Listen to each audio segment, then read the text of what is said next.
Okay, I want to make sure I show elimination, and this is one that where there's not something opposite each other. So I've got to force something to be opposite. Okay, so I see that there's a 2x and a 2x. If one of these were negative 2x, when I combine these two lines, the x's would disappear. So I'm going to tweak it by -1. Okay, when you do a tweak, please rewrite everything. I'm just telling you this because I've done this for so many years. I know the biggest mistakes that kids make. This has to hit every single term. -1 times 2x will be -2x. -1 times positive 3y is -3y. And -1 times 9 is -9. Now I have two things that are opposite each other. So when I combine these two, when I add these two lines together, something's going to disappear. That's what we want.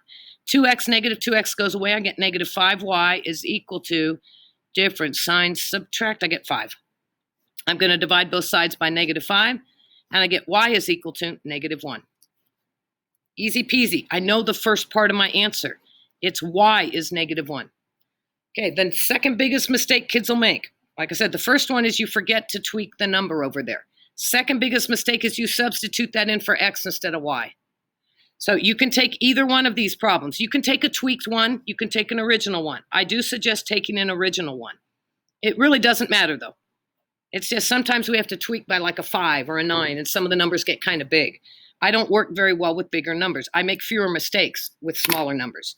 Instead of y, I can put a -1 in for y. I'll go ahead and rewrite it all. 2x minus 2 times -1 is equal to 14. 2x, -2 times -1, don't add those. Some people try to add here, is positive 2 equals 14. Subtract 2 from each side, and I got 2x is equal to 12 divided by 2. I think the math is pretty simple. I got x is 6. Make sure you write these as an ordered pair. X comes first, then y.